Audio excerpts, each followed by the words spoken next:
All right, we live. Straight Politicking on all you ninjas. And I'm sitting here with Munchie B, the mayor, for another banger. And you just dropped a really controversial song, Munchie. Can we start off with talking about this song? Home invasions, robberies, the no jumper robbery.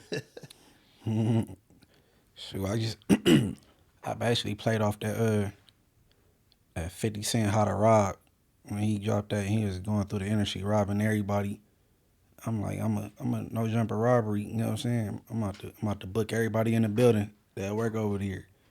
But you feel me? People been hitting like, well, damn, you and Young and Hefe getting into it. Though. I'm like, man, I was just, you know what I'm saying? Cool concept, so I went with it. Well, you can get one of two responses because when 50 Cent did it, I don't know, he mentioned at least 10 guys. It was mixed reviews though, because some of the people took stuff personal. A couple people actually did a song back to 50. Right. To get personal. I remember Big Pun did one. He didn't like that shit. Oh, Pun was alive? Pun was alive. He mentioned Robin Pun. Oh, yeah. Actually, Pun was the hottest rapper in 98. Mm-hmm. Yeah, more collabs than any other rapper in 98. So 50 had to throw him in there. I think How to Rob was 99. Mm-hmm. So for some reason, Big Pun didn't laugh it off. Yeah. Do you feel like there's going to be anybody that's not going to laugh this off? I kept calling Flacco fat. You feel me? He like so man, tie him up, fat ass, and I fat ass. But yeah, and Mike, they just did a cipher. And Mike, he might have said something back. I don't know. You feel me? But I think of all the people you mentioned in the song, you actually popped Flacco. I popped him in. Frosty popped Suspect. But I said Snow popped Suspect, but people don't call him Snow. That's because Snow is Frosty hood name. Hey, I didn't even know that until I didn't know that's what you were referring to in that song. Yeah, I kept saying Snow. I should have said Frosty though, but Snow, that's Frosty hood name. I'm like, yeah, Snow. Sounds like me chipped them. They had beef. You know what I'm saying? But yeah. Oh, okay. I get it now because of their little thing. Yeah. So people who are following that would know exactly who you're talking about. Yeah, but I didn't realize people didn't. I didn't realize they didn't know. Like Frosty the Snowman, Snow is his hood name, like from families. Like Frosty is a rapper name. You know what I'm saying? Yeah. Mm-hmm. But yeah, Suspect got popped too. Everything, but see, Suspect. No, I ain't got no issue with him. You feel me? I didn't been in the same building on camera with him. Although him and Frosty got they whatever you want to call it. Maybe I'm downplaying it. I just don't look at they thing as serious. I think they was like so close and they got into it and don't nobody want to look like the Buster or you know what I'm saying? Cause y'all know they know each other mamas.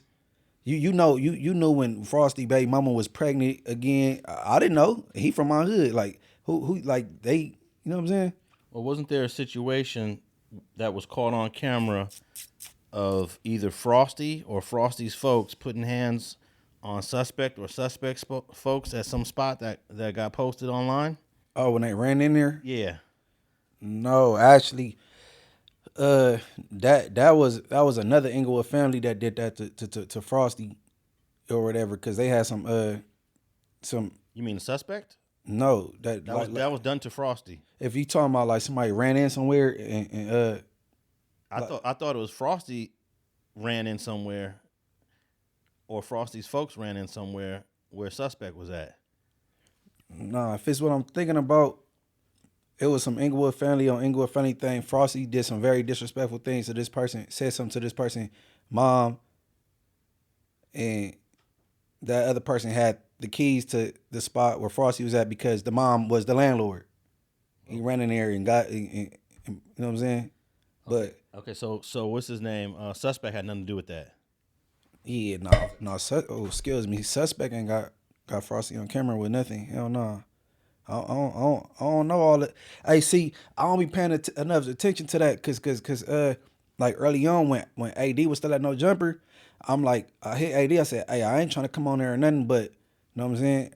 You could mediate it. I had a homie Frosty and Suspect, you know what I'm saying? Holler or whatever. I hit Suspect, like, man, shit ain't me. It's Snow to my Frosty. And I hit Frosty like, man, that's out. I'm like, I was trying to be a good Samaritan, but I just look at they shit like a little family spat. Y'all know each other, mamas, daddies, mothers by name, baby mamas, and you know what I'm saying? So, but shit, they ain't trying to fix their little issue. I just left it alone. Like, you know what I'm saying? Whatever. Okay, so I don't remember if 50 Cent's song, he popped anybody. I think it was Straight Robbery, but in your song was Robbery and pop a couple dudes. Yeah. Flacco played broke. He got popped. Suspect got popped by Frosty. You know what I'm saying? We got Young Ant, you feel me, for his chain and the 2 racks in his pocket. You feel me? Who else? Yeah. Was that 607 Unk you put in the trunk? You said Unk in the trunk? Yeah, shout out STL, that's what's up. You know what I'm saying? Now Unk in the trunk. You feel me? Remove what? You didn't know this was Bloods? Like, all that was the little Unk thing, and then, my boy Brick. Oh, he in jail. I know he ain't at home. He got a safe. We in there. You feel me? Yeah. Now, what was different about your song, which is very unique in, I guess, the last few years, is that it's 4 minutes long.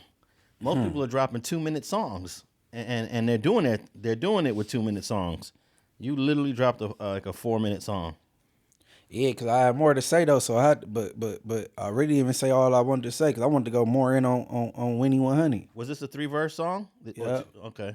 Yeah, like Wack100 on his belly with his cheeks out, laid up with R&B right ass. Like, but I really wanted to go more in them. Like, you was not Pyro on IFG. I had to throw that in there, but then I had to move on to the next. Like, really, it's a gang of people that work up in here. Hey, but the track was pretty. The track was pretty dope. Let's Big Schmeds.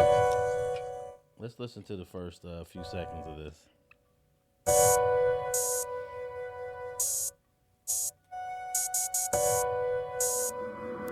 Damn, say you going crazy in this. 5 nines, 211s, murder robbery, 187. I'm a money getter. That's amazing. The way I fell in love with home invasions. 5 nines, 211s, murder robbery, 187. I'm a money getter.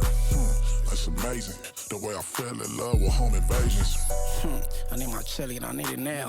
Little Philly snow grab, that's how it's going down. Crash the interview, make him lay it down. Tie Flacco up, he like 300 pounds. Hey, don't leave it to that fat. Okay. Hey, when I was young, I used to listen to the Scanner all the time, LAPD Scanner, and they used to say 459 gang activity on such and such street. I'm like, what the hell is 459 gang activity? 459, and our penal codes. Every state has its own code number for the crime. Mm-hmm. So these numbers are unique for California. Yeah, but so it seems like viewers. But 211 seems to be nationally known for robbery, and 187. They've done movies called 187. So is 187 across the board all 50 states? You think? No, that's just California is a 187 for murder. Every other state has a different penal code for murder. But you got Snoop Dogg 187 on the cop. He made 187 like internationally known for murder, even though there's 49 other murder codes for the 49 other states. And 211, that's another Cali thing. 459 burglary. I don't think people are tapped in with 459 though. 459 is burglary. 211 is robbery. 187, is murder.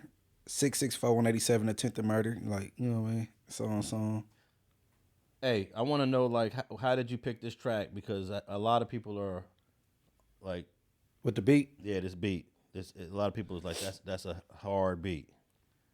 I was about to... the homie Lil Philly from the hood, he be doing this thing now. You know what I'm saying? We were supposed to hit the studio, and then we was going to do this together, but he ended up not showing. So this is like one of the beats he had sent. You know what I'm saying?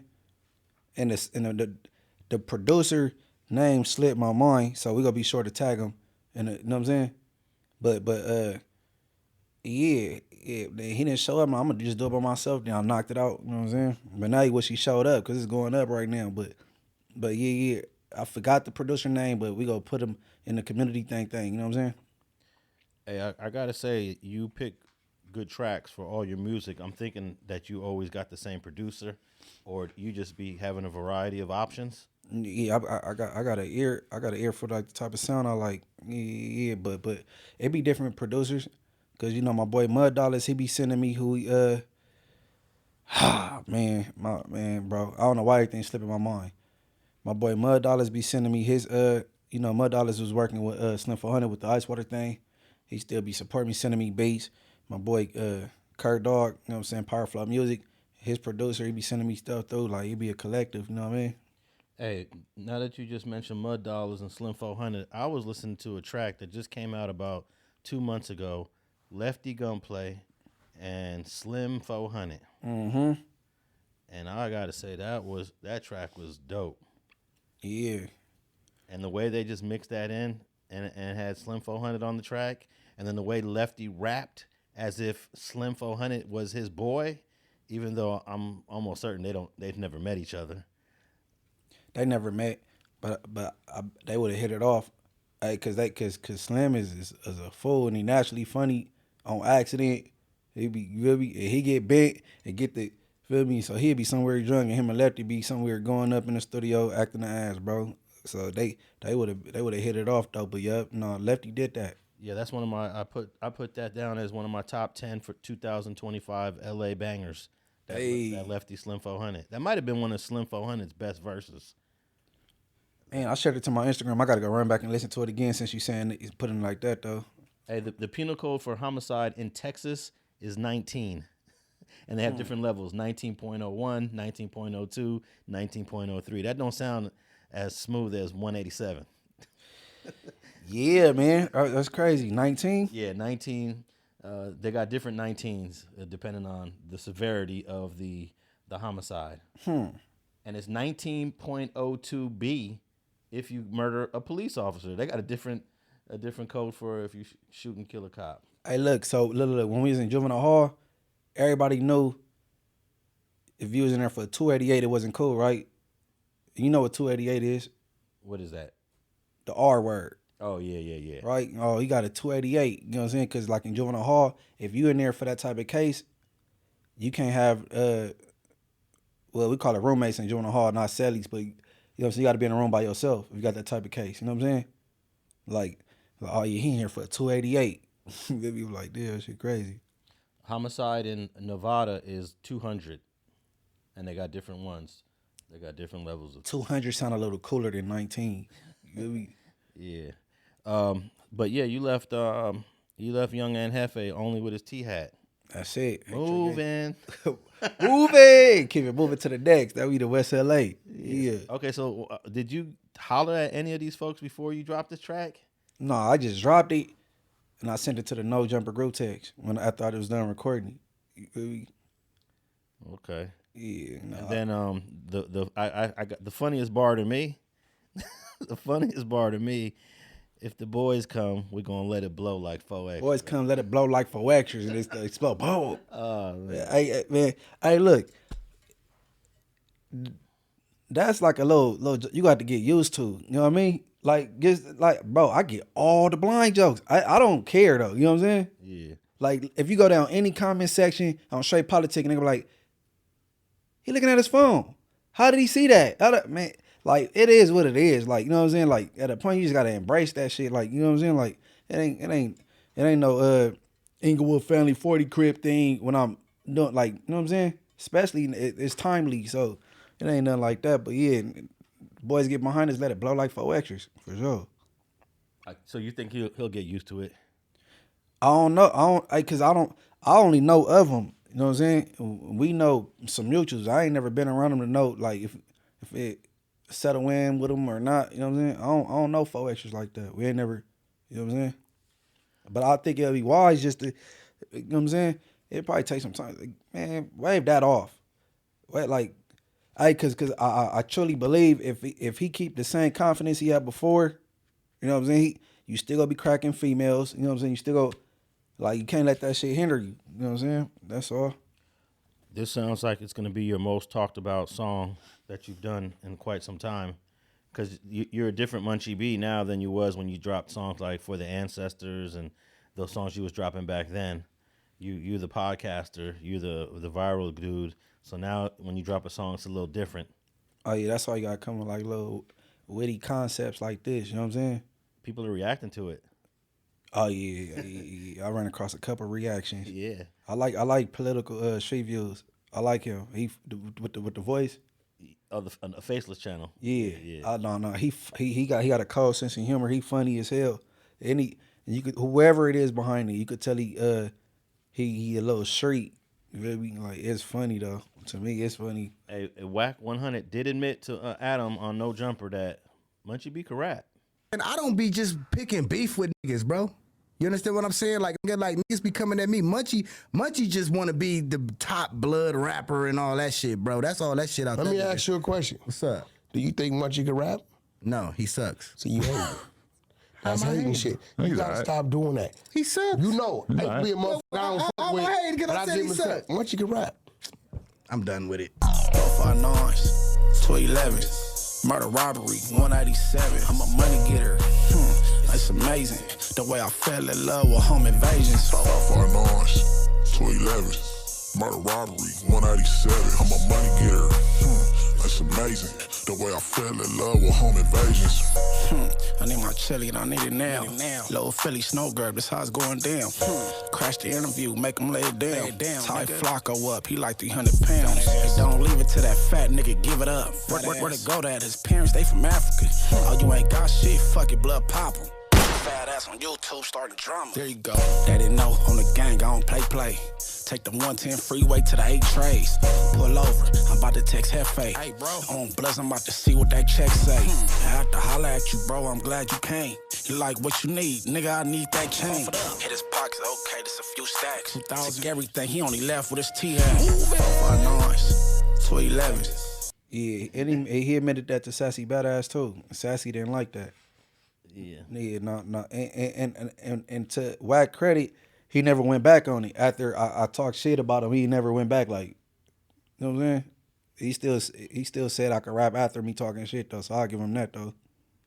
Yeah, man. So the thumbnail is a little bit funny also. the strap to the, I want to say to the head, but it's really kind of like to the lower part of the face. That's supposed to be Adam. Yeah, man. It's the 20 toaster. You got to get it. You the head. You got the most money around here.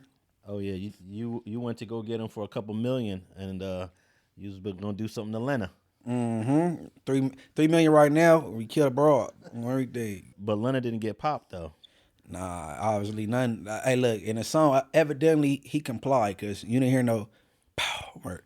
You know what I'm saying? It was confirmed that, you know what I'm saying, Frosty got my boy Suspect. And you know, you heard it with the Flacco. Okay. On YouTube, starting all that drama. Flacco, you feel me? All right, so I wanted to holler at you about the 600 fight. He got knocked out in the second round. And then I want to talk to you about PNice having to leave a function where the Hoovers and the Troubles was having a game, and him being an insane ally to the Hoovers. That Hussein goes way back to the 90s. I remember that around 94, 95 when that first came about. He had to leave, and we're going to talk about why he had to leave and how that's tied into content. And then lastly, we're going to talk about Termaine Mills, a.k.a. Ashley Cannon, calling in to No Jumper, throwing Wack100 completely under the bus.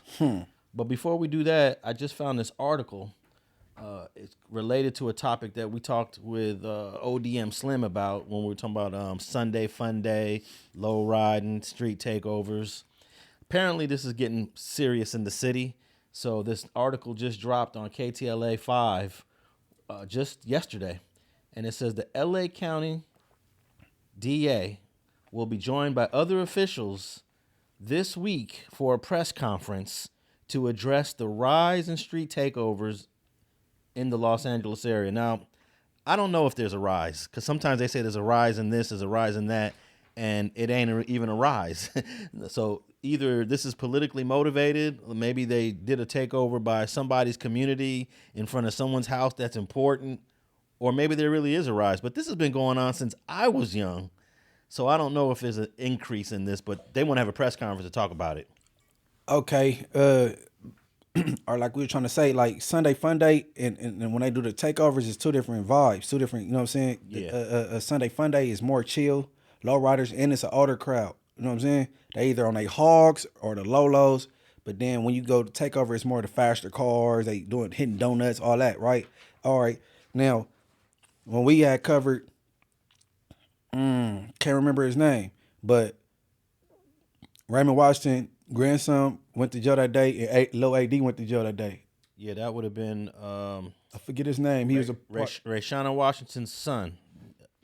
Okay, they labeled that a takeover, and it was, so I think you're using this takeover thing to you know what I mean? Because they're trying to smut black gathering. How about that? Because that's our culture. That's our culture. So that was a candlelight vigil, though. And it was from what I know, from what I hear, because that's not my community, it was peaceful. And it was the people from like the motorcycle club out there, and all, like it wasn't just gang.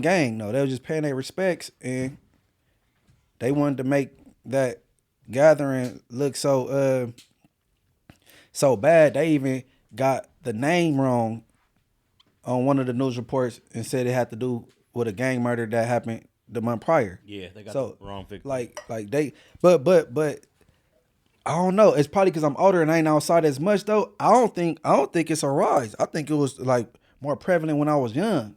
Well, I think it was because of where this recent one happened. And the second paragraph of this article, it says, notable recent incident included one that took place just this past Saturday, where dozens gathered outside of Crypto.com Arena in downtown LA, lighting off fireworks and watching cars do donuts and burnouts. So I think this is what the issue is. If you're over there on Spring, if you're over there on Avalon, if you're over there on Broadway in South LA, okay, that's one thing. But now you're bringing it over here to the Staples Center or the Crypto.com Arena? Okay. All right, look. All right, put it like this. For the viewers that's from LA County, I don't know exactly where you live in LA County, but if you live in Compton, Inglewood, South Central, I don't know. Fireworks get popped year round. You know what I'm saying? Yeah. So like election, somebody get voted in, they popping fireworks. The Lakers win, they pop fireworks. We want any reason to celebrate. So I don't know what was going on that day where they got the popping fireworks and hitting donuts, but I mean that's LA culture. That just happened. But maybe they getting bored. They need something to. You know what I'm saying? It ain't around election time. What month is this? We're in August. So that'd be around like November when they trying to vote people in and all that stuff. Like I don't know, man. Well, the article continues to say other takeovers have taken place near auto parts stores. There were 2 takeovers that were allegedly connected to AutoZone burglaries on July 21 and 26. Another AutoZone was targeted by looters and defaced by vandals in June. Local officials have floated the idea of increasing fines from $500 to $1,000 for those who participate or even just come and watch. Hey, so them dates you said, was anything going on? What did anything take place? Because there's been some recent.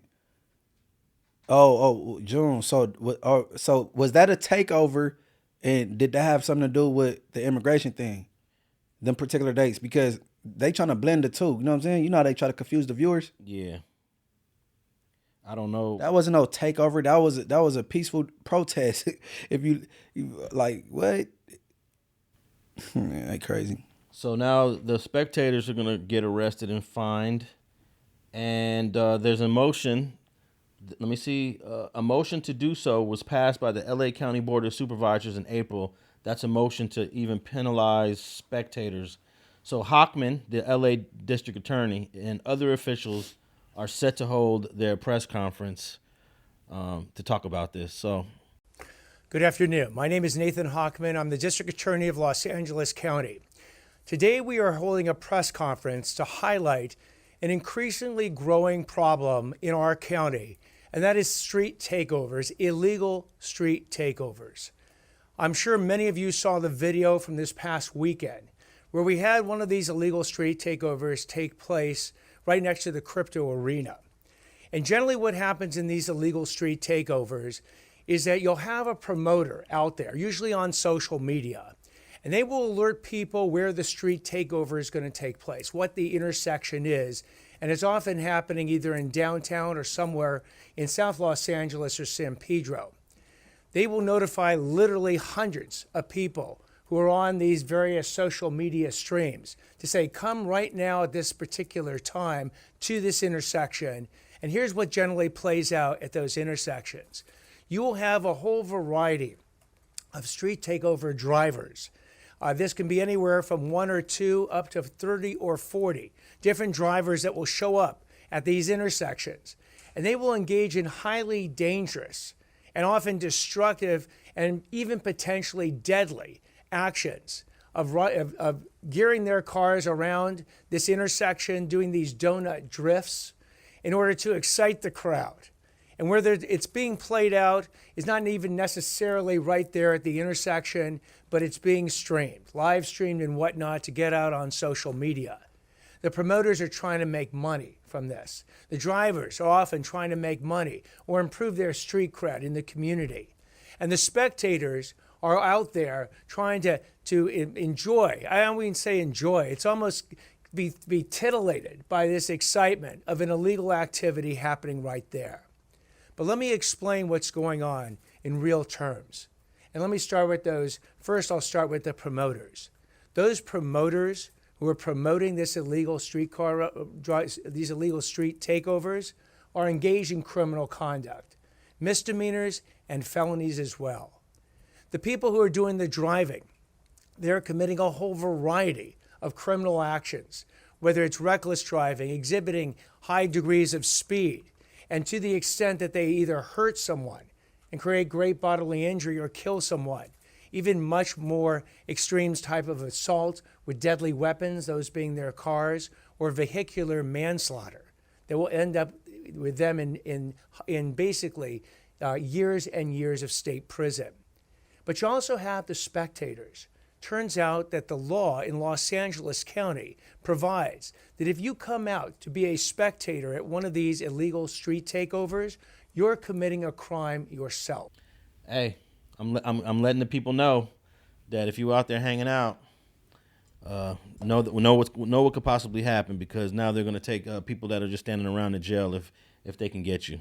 It's not a takeover thing, bro. Believe me, it's a demonstration thing. So when people be out, whether it's some Trayvon Martin type thing going on, or the ICE thing that has recently been going on, they go blend that together and say it got something to do with some street takeover thing, and they don't, because that's exactly what they did with Rayshana Washington's son and Lil AD, and they made it seem like it was a takeover. They used the word takeover, and it wasn't that. It was mourning somebody. So I think they know what they doing, man. Yeah, and I think one of the main issues with this most recent quote-unquote takeover is that they did it in downtown L.A., right on the corner where the Crypto.com arena is, formerly known as the Staples Center, and started doing their thing right there. And the police gonna be there right away. It'd be hard to shake them names, huh? They gonna forever call it the Staples Center. I'm gonna call it the Staples Center. I cannot call it Crypto.com arena. I'm just doing it because it's the article. If somebody gonna meet me over there, I'm gonna say meet me by the Staples Center. Okay, the Great Western Forum. That it's a different name for that now. I don't even know it, but it went to the Kia Center, right? Okay, so the Great Western Forum is a Kia Center. Nobody calls it that. It's still the Forum. And if you from South Central, they still call it Will Rogers Park. Yeah, that's now Ted Watkins. Ted Watkins. Nobody calls it Ted Watkins. They call it Will Rogers. And even Inglewood, Cinella Park, nobody call it Edward Vincent Jr. Park. Yeah, like it'd be hard to shake the old name. That's crazy. It takes like a whole generation to come and go before those names set in. How about Obama Boulevard? I'm like, that's rodeo. It seemed like they kind of embracing the Obama though. I hear it a little bit. Yeah, I hear Obama Boulevard a little bit, but to the natives, that's rodeo. Hey, when I was young, when they changed Santa Barbara to King, they did that when I was about 13, and a lot of folks was offended, like white folks. They did not want to call that King. It stayed Santa Barbara Boulevard for years. Yeah, I heard that's what it used to be, but take note, or we could see where we proven wrong. King Boulevard is only in hoods, only in black people neighborhoods and like hoods. Yeah, it just goes from the east side, and I think it ends at like La Brea somewhere. But they got King out there in Long Beach? They do actually, And it's the east side of Long Beach, right? yeah. They're always gonna put King in the black community. Is it because they paying homage, okay, or is it like stick that over there? That's what I want to know. Yeah, I think it's a little bit of both. It's a little bit of both. You know that Compton had a street that used to go east and west, and Compton got two streets called Compton. One's Compton Boulevard and one's Compton Ave. Right. So the one that runs east-west used to run all the way to the coast, to the beach. But now it turned into Redondo Beach.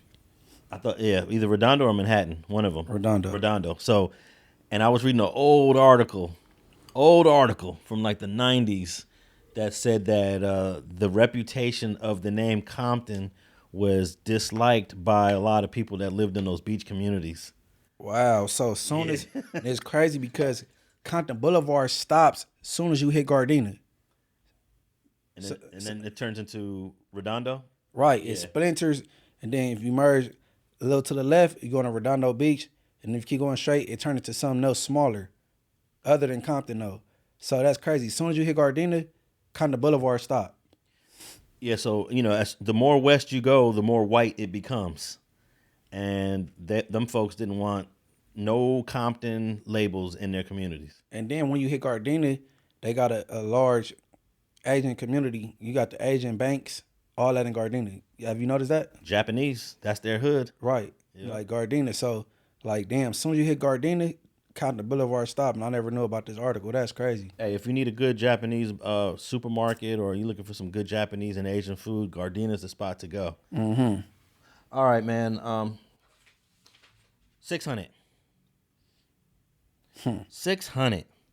600. Man, when you came to Street TV and you talked about how you was 20-0, I mean, I kind of thought you big. You almost 300 pounds. You a heavyweight. You probably knocking people out. Being either on his team or him on your team to where you're managing this dude. Okay, so he did a deal with CME. CME is Cutthroat Music Entertainment or Cutthroat Music Empire, or CME Global. He did a deal with them. I didn't know Crip Mac, and I heard he was supposed to be fighting Blueface. So that's when I inserted myself. He from neighborhood, I'm from neighborhood. So yeah, get him on the phone. I'm gonna train him for this fight. He never boxed before. He's a heavyweight. I took myself for never boxing before to the top of the boxing world. I could take him the same thing. These other trainers can't do it. They ain't fought heavyweight. They ain't trained no heavyweight. They be just popping it. They don't be successful boxers. I'm the one for him, man. We from the same neighborhood. I'm gonna show him from the ground up. Where he at? Get him here. So, we tracked him down and, we linked up. You probably really doing your thing. But you got to remember, a lot of those early fights are untelevised. Remember bar fights? They're in the back of a bar, a ring set up at a bar. And Back of a bar. Remember we talked about it before, like some of these fights in Tijuana. Okay, but that was in the back of bars? No, I'm saying a lot of the Mexican fights right can be anywhere. It's not at like these established arenas. Oh, man. But they're sanctioned, meaning that they're considered professional fights. Right. Because I guess it's easier for a fight to be considered pro in Mexico. But Mexico does have a well-established history of championship fighters. But, yeah, he was doing a bunch of these bar fights in Tijuana and got his record all padded up to 19-0, 20-0. And now that he's doing fights that are televised at arenas, he's getting KO'd in all of them. Okay, so this last fight would be considered a TKO? Absolutely. TKO. TKO, you took a knee in the second round. And the first fight would be considered a KO. Oh, that last fight was definitely a KO. Well, the fight before last. Yeah, the last fight before this one was a nice KO. I want to say it was a left hook, dropped him. Lights out, boom, fell forward. Fell forward? Yeah, fell forward. Oh, he wasn't on his back? Nah. So you and Wack was on your belly at one point. That's crazy. The irony. But hey man, look, bro, I really think like that's like disrespect to the sport of boxing when you like plagiarizing your record and then you going in there, you ain't showing out or putting up a good fight at all. That's crazy. That's disrespectful to the sport. 100%. My pops used to say that all the time, that people be wearing gloves. If you're going to put gloves on, you better know all the elements of boxing. Because I used to have some gloves in my room when I was young. My pops used to say, what the hell you got them gloves for? Who you fighting? So then I started fighting in East LA. And they had a gym out there. I used to go out there and fight. But yeah, you got to, there's so many things about respecting the sport that I think at this point in time, and even his unk said it. I don't know if 600 calls Wack unk, but even his unk, he said this before the fight, that if this is do or die, if you don't perform, your career is over. Hang them gloves up, bro. Hey, bro.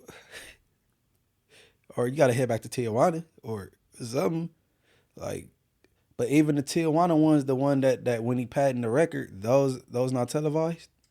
Very rarely are those televised because you're not a ranked fighter.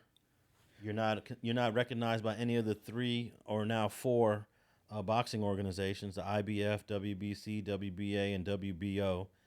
You don't start getting ranked and recognized until you create a record, you know.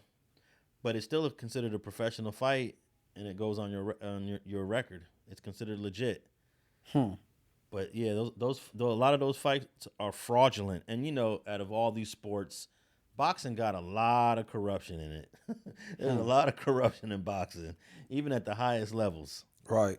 So it's easy to go down there and pad your record, and then I don't know if he's making a bag, but let me play this clip of 600 training, where he looks like he's throwing a few. I think this is either in training or maybe this is before the fight. Oh, show you my bag. Boom, boom, boom.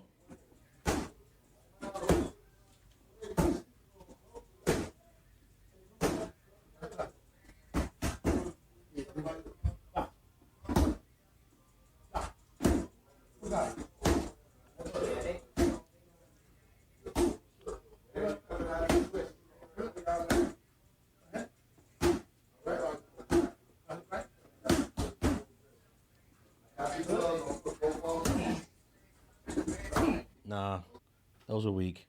I'm sorry. Those are weak. I think he would have been a better offensive tackle than a boxer. I think he would have been a better offensive tackle than a boxer. Like, he should have tried to keep going with the football lane, play some semi-pro, try to get there. Because this not it. This not it, bro. And then, like, it's so improved, like the boy Wack said. Like this, how you called it do or die or something? No, I said do or die, but I don't know his exact words. Okay, whatever his exact words, it's along the lines of that. And sometimes it comes a time where it's time to show and prove, and this was the time. And I think if you ain't got a bounce back fight in you with a worthy opponent after this, it's time to hang the gloves up. Period. And then the next fight, it got to be a lot of blood, swollen eyes, or a knockout. If not, it's just time to hang the gloves up. You know what I mean? Now, are you familiar with Shannon Briggs, the boxer? I'm familiar with the name. Yeah. For some reason, him and 600 have been having dialogue back and forth, and it hasn't always been friendly. But Shannon Briggs posted, he's clowning him on his Instagram page. A dinner meeting with 600 or 600 cash. I don't know what that means. But he wrote, this pie said dinner meeting with him. Oh, this was his post. He's reposting his post. I guess he's trying to make some money. 600. A dinner meeting with 600 or 600 cash. Cannon Briggs is on Instagram, but that's Shannon Briggs. He says, yo, this pie said dinner meeting with him or 600 cash. I told him I'll take the meeting. After the meeting, he's leaving in his undies. and then 600 commented underneath the post. He said, Buster, hey, I can't wait to run into you. And bro, Shannon Briggs I don't care how old Shannon Briggs gets, bro is going to dust you 600. How old is Shannon Briggs, you think? Hey, he went toe to toe with Lennox Lewis. Of course, he lost that fight, but so he's around Lennox Lewis age. Okay. And that was a hell of a fight. Shannon Briggs was in there doing his thing, but of course, at the end of the day, Lennox Lewis has that powerful long jab that is almost impossible to penetrate. Did Shannon Briggs lose by knockout on that fight, or kind of to a decision? No, I believe he dropped Shannon Briggs. He dropped him or knocked him out? Man, you know that fight was It's been years. It's been years. Yeah. But hey, so hold on, but man, look. Oh, so he in the ring with the likes of Lennox Lewis, bro. I don't think that's what you're looking for, 600. No, other than that Lennox Lewis fight, Shannon Briggs was an elite heavyweight contender. Always ranked in the top 5, top 10. Unfortunately, he never won one of the 3 title belts. One reason because Lennox Lewis had him. But this dude would get dusted by Shannon Briggs. Shannon Briggs had a hell of a overhand right. He's not getting the ring. I can't believe that he would actually comment on this guy's Instagram and challenge him. Talking about wait to run into you. You don't. Hey, that's what I think he meant by that. Dinner with 600 or 600,000 cash. You know how they be doing that little thing. Dinner with Jay-Z or 100,000 or like. And some people stupid enough to say dinner with Jay-Z. I'm taking 100,000 cash. So I think when he say 600 cash, I think that's what he mean by that. Okay. Am I tripping or? No, I haven't even put no thought into it. Either way, listen, 600 cash. I'm taking 600,000. Who want to eat chili cheese fries with 600 for one? And if you ready to Shannon Briggs, you gonna take a picture with him. You ain't gonna want to. Man, come on, man. All right, here's the full fight of 600. It doesn't last long at all. Here's the full fight. So get rid to him.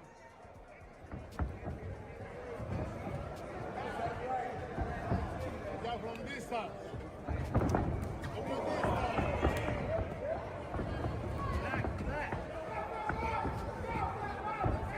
Right back to the jab. My job on the this side. Give me this side. Son pesos pesados, pero uno pesó 240.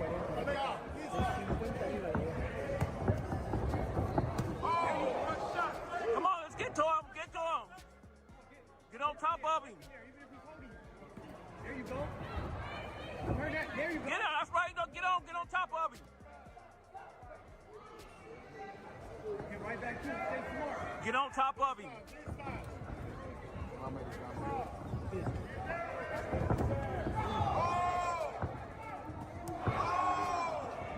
Get it. There you go. Get right back to it. Right back to your jab. Straight him. There we go. Straight, let it go. Straight, hook right here. Straight, hook right here. You see it, bro. You see it. Straight, there we go.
Keep your head up, man.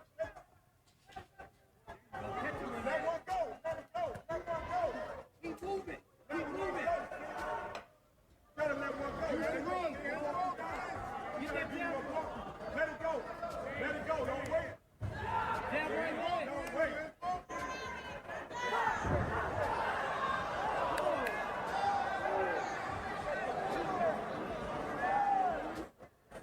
Get up, bro. Get up. Get up, Chris. Get up. Get up. Let it go, 6. Let it go. Let it go. Meaning throw some punches. Get off on him. No, okay. Or listen. Whoever said let it go, that must be his coach. Well, there was 2 voices that we can't see. No. All right, I'm talking about the let it go. Let it go must be his coach. He must got faith in some type of hook or power punch this man got. So he like, when it's gonna come. Let it go. Yeah. Let it go, right? And then I hear, get up, Chris. Yeah. Get up. That remind me, Craig, get up. Like, you feel me? And Craig finally got up and hit him with the brick, but he didn't get up. Hey, this shit. Hey, man, look, bro. If you ain't got one more fight in you, and the fight don't end in your opponent being knocked out or beat up bad with busted lips and swollen whatever. No, I think we had enough. I think this is enough. Yeah, it's enough. It's enough because the guy from the Ukraine, the last fighter, the fighter before this fighter. I don't even know anything about this fighter, but the fighter before this fighter, that was enough for me. So basically, Alex Alonso saying, clown, get them big ass shoes, that nose, that wig, and take the show on the road. Get up out of here with the clown shit, because I don't know. That's why Shannon Briggs laughing. Like, come on, bro. Man, Shannon Briggs, don't even waste your time unless you're getting money. Unless you're getting paid, Shannon Briggs, okay, I'm gonna watch it. But other than that, it's a waste of time. You already saw how he's performed. None of these fighters are ranked, and he's getting knocked out by unranked fighters. And he once said on right here in this room on Street TV that he has elevated to the top of the heavyweight boxing world. Man, come on, man. We gonna get to like content. Now we guys gotta realize this dude's an entertainer, man. He delusional like Luce Cannon. Fake Luce Cannon. Like you ain't elevated to the top of boxing nothing. Layla Ali him up. Yeah. I want to play this clip because Spider was asking him about fighting Big U before. Well, let me play the Big U and 600 clip because this was very telling. If you're really paying attention to the body language and to the words being said and how Big U talks to this dude, you'll know how he feels about the guy without saying how he feels about it. Here we go. Anybody got anything to say about the big homie? I'm on him. The You internet. better start acting like that. The internet, nigga. Well, you know what's up. Hey, man, put my ad on that motherfucker, man. No, you don't get to get no props. They gonna just figure out guess what the fuck your ass is. Better stop acting weird with They all come these to the hood, they'll figure it out. Better stop acting weird with all these weird ass. Come to the hood, they'll figure it Tell out. nigga pick his friends more differently. I'm with my biggest friend right He now. came in, we had to check in. Oh, you know we check shit. I'm checking the head every day. What you mean? How am I gonna check in with the big homie? What? Love y'all. Make I bud. love this weird ass. Make bud, make But bud. what the problem is, he a light skin. Problem That's is, what the problem is. You're a It's the light-skinned insecurity thing. You You're know, a light-skinned it's nigga. the insecurity thing. You know, the light skin is winning right now. Look at Drake. Wack100 license. Who? I don't think Wack100 light skin, but he called him a weirdo in his face. Hey, no. All right. This weirdo. All right. In context, you can hear in his voice how nervous he is, right? Yeah. Okay. For two, it became a thing out here, L.A., like calling somebody a weirdo or weird. Like it's almost a line calling you a bitch. You know what I'm saying? And for three, when he's saying, it's a big homie, because it's longer, I got all his fades. He's talking about taking Wack100 fade. And that's why Big U say pick your friends, do better picking your friends. And you and all these weird ninjas. And yeah, he said, yeah, Wack100 light skin. We all know Wack100 not light skin, but he just threw that out there like, yeah, that's what we talking about. And now he butt buddies with Wack100. The same way Fake Cannon was dissing Wack, and they all clicked up for Big U. That's the crazy part. All this is the comment hate for Big U. After 600 and Fake Cannon both dissed Winnie 100, but yeah, no, this is the beginning of the mark out. Yeah, and there was a rumor. I don't know if it ever got confirmed that Big U and 600 squabbled that day in the backyard, or he was too scared to go to the backyard to squabble. We don't really know exactly what happened, but Spider asked him specifically about that day. Let me play this clip. Somewhere. It seemed like a lot of underlying energy, moving, sarcasm. You care to like give us? Who was on the balcony? I was somewhere. I think it was in the backyard. I couldn't tell, but it just you and him. And he was holding the camera? You smoking a cigar. He was closer to the camera than you. It just seemed like a lot of sarcasm, in the air, homie, but I don't know. Is it the one when I said, anybody got a problem with the homie, I'm okay, taking off fades. Okay, yeah. Does that mean niggas that had problems with him? No, that meant my homies been popping it. A couple been popping So what we've been seeing in the last 3-4 months, that was like the beginning of it. No, that didn't have nothing to do with none of that. Oh, it's new It's shit. some whole other shit. Okay. So I was just letting the world know and him know. You and Big U ever been in the gloves together? No, we almost came close though. Okay. I was letting him know and the world know this is my big homie. Anybody got any problem, anybody from the homies to anybody else, I'm right here, stand there, what's happening? I'm taking That's on what I stage. thought it was. That's what that was about. That's what I thought it was. The reason why we was doing that is because people thought that we wasn't like that. Right. So when I pulled up on me, he was put up on him. I by myself, he by himself. Okay. So, Cap, you got to see his facial expression when Spider asked him, did y'all get down? There was a slight hesitation. There was a smile, a smirk, and then he denies it. But I could tell you this. We got phone calls after this episode dropped that 600 is an effing liar. And I'm thinking, well, what did he lie about? Did Big U actually put hands on him and whoop him up? And that's the question that no one's been able to answer. I mean, 600 said some stupid-ish, like he put the gloves on, the gloves too small. Oh, yeah. But in the hood, homies catch fades all day, like with no gloves, like just already run that. You know what I'm saying? Like, so why did y'all need gloves? I don't understand that. But yeah, all this is cap, and it was geared towards Big U pressing you like messing with that boy Wack, and he was trying to make it clear that anybody got a problem with Big U, I got his face, because he's trying to prove a point to Big U that he didn't mess with Wack, and that's clear, man. You could hear the nervousness in his voice, and Spider was on his A game that day. It sounded like a little bit of weed and nothing else. You know what I'm saying? But he was on his A. He was real poised, kick back, and he did surgery on 600. Well, 6 seconds. I'm gonna call him 6 seconds because he can't last in a fight. Yeah, I'm gonna put a link to the full interview. That's the first time 600 came here, and then we later learned that there was a lot of misinformation he provided in that interview.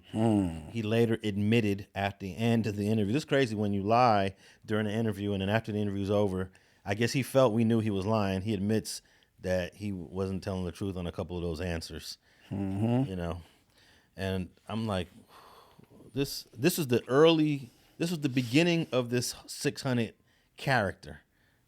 You know, very beginning of the 600 character. And to be noted, the thing he lied about and he admitted after the interview, I threw it out there.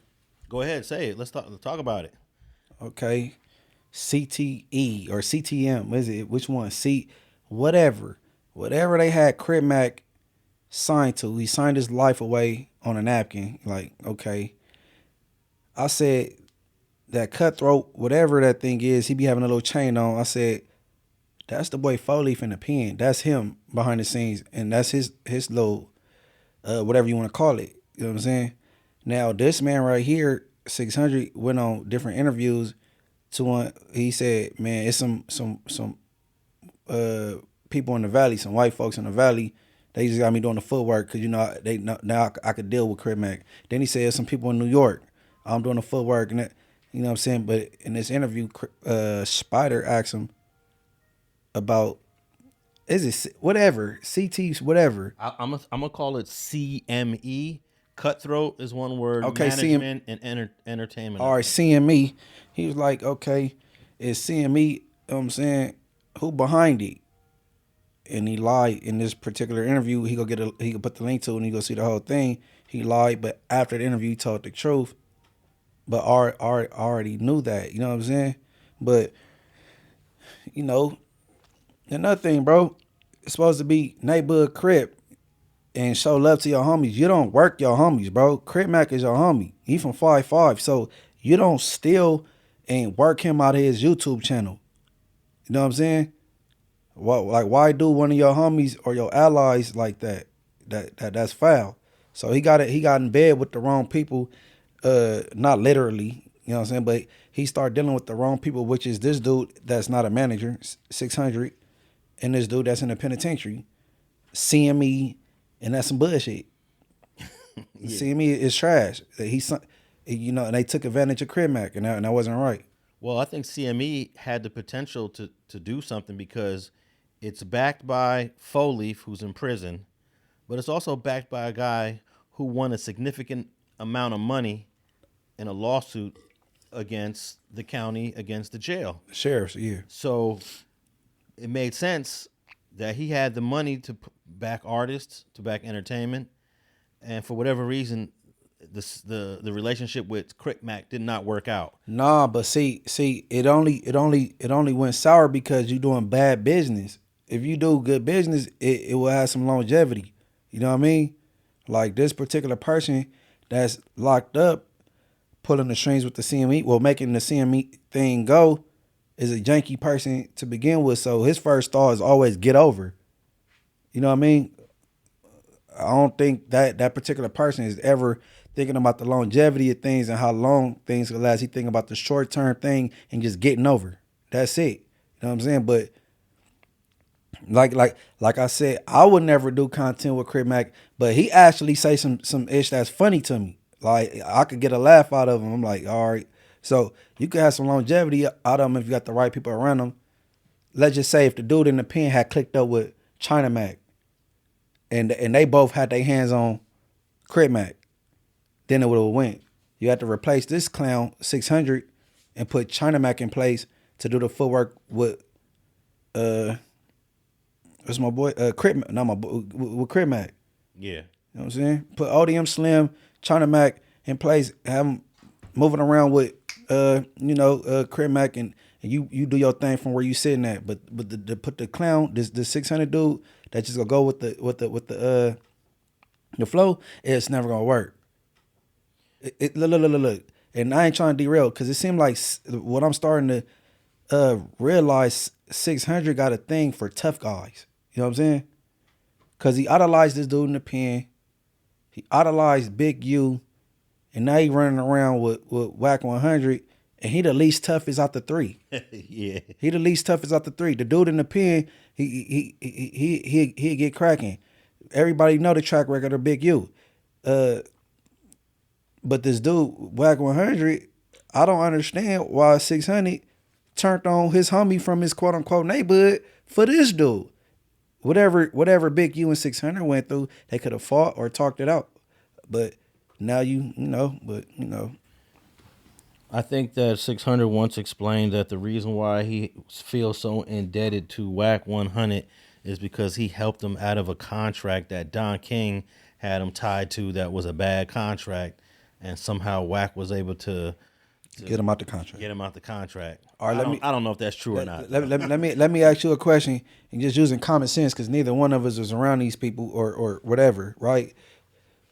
Do you think Don King seen any value in this contract that this man had? Well, I do believe that Freeway Rick Ross was trying to manage 600 at some point, because Freeway was getting into the boxing world. And of course, no one knows how good someone's going to be, but I guess he thought this dude 600 might have a shot, right? So if Freeway was involved, there's a good chance that somehow Freeway was able to communicate with Don King, because Freeway, you know, he knows a lot of people.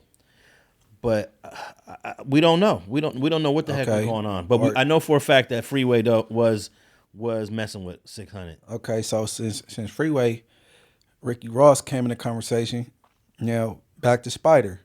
You know, if you know Spider personally, you know he loved that 3-way. We was all on a conference call, and how Freeway Ricky Ross ended up on the phone, I don't know. But you know, I took upon myself to ask, oh, so you was the one paying for 600 to throw all these fights. And guess what Freeway Ricky Ross said? Well, he admitted it. He said, yeah. This what he said. Yeah. Come on, bro. Man, the internet, the metaverse might deem me a lot of things, but I'm not a liar. Bro, this man said this on that phone. You know what I'm saying? We talked about his thing that's up that way with the weed stuff he got going on, all that stuff, boom, boom. Then he's like, all right, I got to get up out of here. He got off the phone. But he confirmed that he used to, you know what I'm saying, be behind this man going to Mexico and throwing fights. So, I mean, Don King dealt with professionals, man, like Mike Tyson, man. You seen no value in that bunk ass contract. Look. I would rather have a contract on Crip Mac like Foley Fat than a contract on 600 with a bunk ass boxing record. I see way more value in Crip Mac than 600. Yeah, I don't even know how true that story is. Which one? The whole Don King situation. Okay. That would have been a great question for Freeway when you was on the phone with all them dudes. Oh, did was he stuck in a contract? Yeah, that would have been a great question, because we're only hearing it between Wack and 600. No one else is talking about that. Freeway Ricky Ross would have had knowledge of that. And that'll be a question I ask him if I ever, the next time I see him. Oh, so okay. Or let's say, Wack, now holler at Don King and got you out this contract. So who hold the contract now? I don't think there is. And who wants it? Nah, ain't nobody messing with 600. Oh, okay. All right, man, 600, you should retire. Even this is the only time I think I've agreed with Wack100, where basically he said you need to find something else to do if you don't win this fight. And you lost it bad because you took a knee. You took a knee, and all you did was get hit. You got hit with a left hook, and then you were still fighting, and then you just decided to, like, out of nowhere, let me take the knee. The punch came way before he took the knee. And I guess people are saying he got gassed out or he was tired or something. I don't know. All right, before we move on to the next topic, they said he got gassed out? Yeah. Well, maybe that's smoking too many cigars with the police. You know what I'm saying? You got to keep your wind up, your cardio. You smoking all them cigars with the police, and now you can't even last past 2 rounds. And that's one thing. All right, 2 things. I know my boy Alex Alonso, he not a controversial figure. You know what I'm saying? He come with facts and statistics, and he a professional in his lane. But Wack100, you always want bet 1,000, bet 100,000, bet anything. Set it up. Alex Alonso will whoop Wack100. Hey, you think Wack100 get in the ring with me? He gonna turn it down. and you gotta and look. And the thing is, okay, you gotta be strategic how you turn this down, right? Because on pyro, that don't intimidate us. You got to do that with somebody else. You know what I mean? Bro, I'm not everybody you hang around, we got some type of, whatever. Like, but my thing is, I'm very confident that Alex Alonso will have Wack100 punch drunk. Let's do it. What? Let's do it. Hey, look. Hey, look. My boy Alex is not a controversy. He not no reality. There's now TV, Zeus, nothing. Hey, but what? Hold on. He been calling you police, dropouts, punks. You got his understudy, sassy badass, trying to say rainbow shit, bro. So, I mean, for all that, beat him up, right? Let's do it. All right. I know 1111, the dudes that promote fights. They had been talking to me a couple years ago about another person about fighting another person, another content. Yeah, we ain't gonna say his name. No, we can say his name. I don't care. No, he good peoples though. Which one? He's good peoples. No, the other person, he was like he up there in age. Oh no, not him. Not him. Okay, yeah, all right. No, 1111 had suggested a VladTV because Vlad and I would have gone back and forth a couple of years, maybe more than that, like 3 or 4 years ago. We're going back and forth, and he blocked me. And Vlad has been very disrespectful towards me. For real? Yeah, when he doing interviews with Mob James, he called me a disgruntled employee of the Gangster Chronicles podcast. Bro, I wasn't no employee. I was a partner. I was a 25% partner in that podcast, not a disgruntled employee. The reason why I was so mad at Mob James, that's why I did the FG interview. You know, he titled one of the videos on VladTV that I presented fake paperwork on Mob James. And then I made that still up? No, I made a phone call. That day I called around and I said, if Vlad wants this heat, then he's going to get this heat. And it got changed. He took the fake out of it. James McDonald, a.k.a. Mob James, was working as a federal informant. And he got you caught up into a drug case. No doubt. And I agreed. Look, a lot of people don't know this, but we're going to talk about it. Mob James and myself had a phone call. We had a phone call. Because he did a stupid video where he said if there was a whole bunch of white boys stomping me out, he would say, kill Alex. Yeah. I mean, he's got that much hatred for me, but he don't have the hatred for FG. He don't have the hatred for Wack100, but he's got the hatred for the journalist who did the interview. So I took that little clip that he put about wishing death upon me, and I put it on my Facebook just so everyone could see this is where he's at with it. This is the level of hate that he has for me doing an interview with you. And I got a call from him. Reggie Wright Jr. called me up and said, "Hey, Mob James wants to holler at you. Can I tap him in?" I said, "Sure, tap him in on the line." So he tapped him in, and then basically he was calling to apologize for wishing death on me. He said he didn't. He was denying that what he said was wishing death. I said, it's your words, James. Everyone could see it. My family is watching this shit you said. Right. So he apologized for wishing death on me. He apologized to my wife. My wife was sitting right there when I took the call. And then we also agreed, and this was what Reggie Wright said, "Hey, can we agree to stop talking about it?" Well, and I said, yeah, we could agree to stop talking about it. You know, I won't talk about that he's an informant anymore. I can leave it alone. But then he pops up, and he's talking about it again, F. No doubt, but man, we got to point that finger at Vlad too, man. You know what I mean? We can't give him a pass, you know, because Vlad know exactly what the hell is going on, and you want a steady coming here, you know. And James should have went on there and said, "Listen, man, I don't want to talk about that. I don't know how everybody do their interviews and stuff like that. If it's just wide open, you can ask me whatever, you know what I mean? But at the same time, you know, he should have notified Vlad that, look, man, I want to stay away from that topic, you know." And Vlad went in and mentioned my name and talked shit about you. So we got to get on his helmet too, you know what I mean? And I don't think it was professional at all. And at the end of the day, you know, James shouldn't even spoke on it again. Now, let me play a little clip from that. This is part 2 of the Mob James interview on VladTV. Let me cue this up. Let's see if I can get this to play so people could know exactly what the heck we're talking about. And if I can't get it to play, so be it. Let me see. Well, I mean, from what I understand, that FG interview was with Alex Alonso on his YouTube channel, and Alex Alonso is essentially a disgruntled ex-employee of, the Gangster Chronicles. So obviously there's a motive for this type of thing. Alex has gone out of the way to talk a bunch of shit about me as well. I don't know what the chip on this dude's shoulder is. I could really care less about who this is. Well, but what this guy Vlad said on this interview, and this is the second time he said it. he says that I've been talking down on him. I've been talking foul on his name, and I've been saying negative things about him. And I guess you could say some of the things are negative. They're just critiques. Right. And he has this belief that I got some hatred towards him. But I'm gonna break this down. There are three things. There are three issues that I have with Vlad.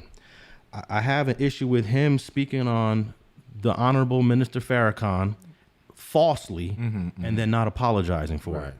I have a problem with him speaking on reparations for Black Americans, and in his world, reparations comes in the form of free education when reparations should be cash. There were cash for the Japanese, there were cash for the Jews during the Holocaust, it was cash for Native Americans, but for Black folks, he's saying they should get free education when most people don't need or want a free education. So I had an issue with that. And then I had an issue with him paying for interviews because that is not part of the journalistic protocol.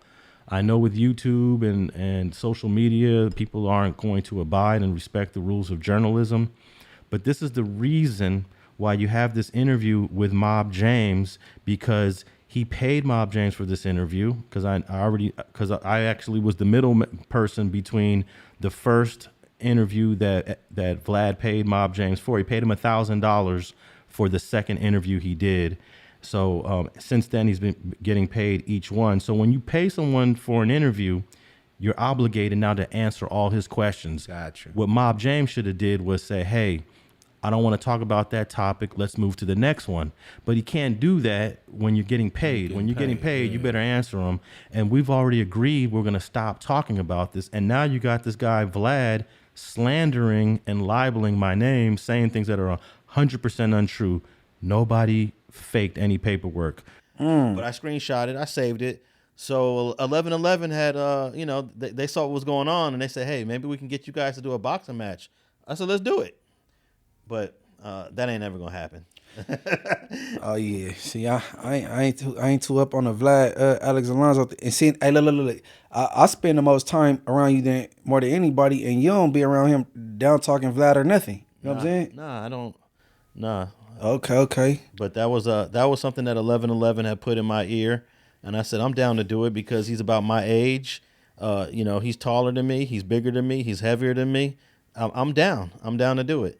And then the other homie, I was down to do it.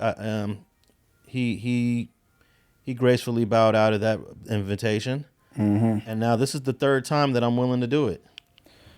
Sick. I'm willing to do it. Wack100, Cash Jones. What's the deal? Alex Alonso, he will gracefully accept that fade. Like, what's going on? And I don't know if anyone from Los Angeles. Well, there's been a few people that have called him out. Yeah. But Jay Diggs, I'm saying like a dozen, a couple dozen. Yeah. What? A few was a three. But I always think of Jay Diggs when you talk about an organized fight.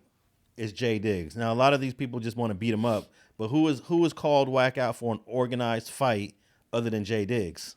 Let's get in the ring. Let's get it promoted. I don't even care about the money. So money shouldn't be a reason. You got a $200 million diaper deal. So in fact, I will fight for a call. If there is some money involved, I want all of my money to go to the Children's Hospital on Vermont and Sunset. Okay. All my money goes to the Children's Hospital if there's some money involved. But I don't care about fighting for a purse. Okay. All right. Look, and I keep saying I don't want to derail, right? Yeah. You see how you say it go to a cause? Yeah. Okay.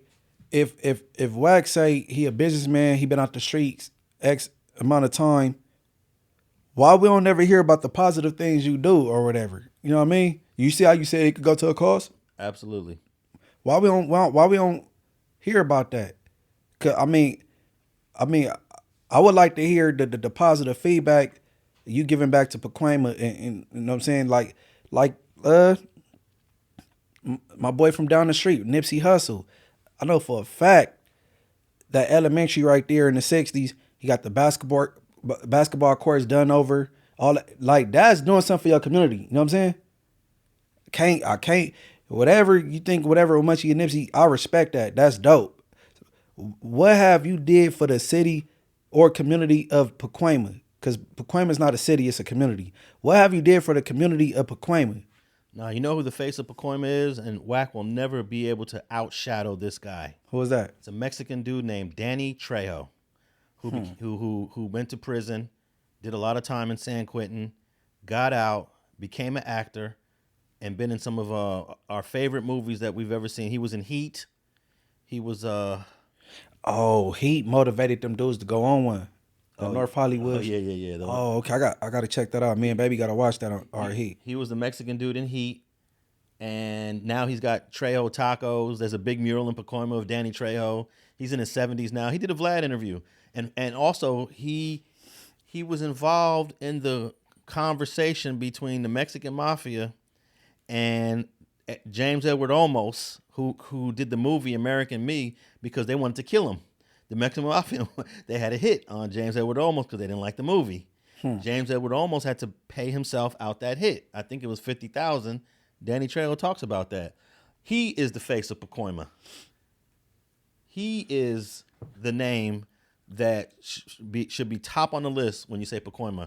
Unfortunately, Wack100's name is never going to be on that list when you talk about Pacoima. No, of course it would never be a mural in Pacoima with his face nowhere, right? You'll never have a mural of your face. Even when you die, they are not going to put a mural. They got a mural of Danny Trejo and he's still living.